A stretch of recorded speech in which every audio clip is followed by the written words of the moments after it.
Esam industriālā rajonā, jo mums ir pavisam glīts un interesants dizainisks auto. Pirmo reizi Renault saimē. Pirmkārt, tas ir modelis jauns Rafale. Otrkārt, tas ir sporta SUV, jeb kupē. Kad ir jauns modelis, protams, uzreiz kādas asociācijas ar ko līdzīgs. Šeit Lamborghini Urus varbūt. Savukārt priekšējā lukturlīnija ļoti atgādina Renault lielāko konkurentu, Peugeot. Te pilnīgi tā kā māksla. Nezinu gan, kas būs slapdreņķī, jo tā ir pati priekša. Un te var labi slapjo sliedziņu aizķert. For Control, ET Hybrid un rekušitāte arī baigi līdz uztaisīts Rafale. Te bišķiņ varbūt pārcentušies ar krāsām, bet no vienas puses varavīksne arī var būt. Panorāmas loks ir, kuru tu vari nomatēt, vai arī padalīt pilnībā caurspīdīgi. Budžeta klases automobīļos nebija redzējis, bet re, kur ir sēdeklis, jā, krēsls.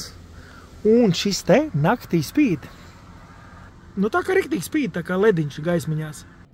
Īstenībā baigi labi braucās. Divas versijas, cik es skatījos, ir 200 un 300 zirga spēku un brauc, riktīgi, nav tā, ka no punkta A uz B. Šis ir dinamisks auto. Parādīšu tagad, kā var redzēt, kā nāk vaļā, ko redzēji? Augšā, tur smuki tā uztaisīts. Pirmā mašīna, kur tas bija īstenots, bija Porsche Taycans, un tagad arī Renault. Maliņas tā nostrādāts, viss detaļas labi nostrādāts. Nu, lai nebūtu viss tik rožēni, šitas te, pirmkārt, man liekas, ir grūts kopšanā. Turklāt divus gadus atpakaļ es filmēju jau konceptu, tur arī bija šitas te materiāls.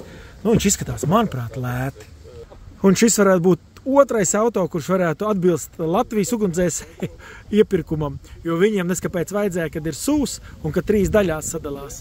Pagaidām izskatās, ka te varētu atbilst. Tā kā Mazda tev ir konkurents, kā jūs saprotat, ja ir pretendentos varbūt tikai viens automobīls kvalificējās, tas visticamāk liecina, ka iepirkums nav tik labs, kā viņam būtu jābūt valsts interesēs. Bet tā ir cita lieta, tāpēc, ja tev interesē šīs tēmas, mazās nianses, plus un mīnus, ne tikai jauniem auto, bet arī satiksmes drošībā, piesakoji auto un padalies ar šo video uzspiežot laiku.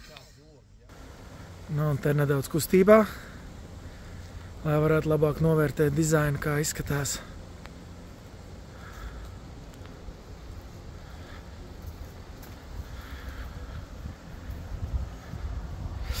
48 pakas maksā, bet plug-in hibrīds arī pat pa 52.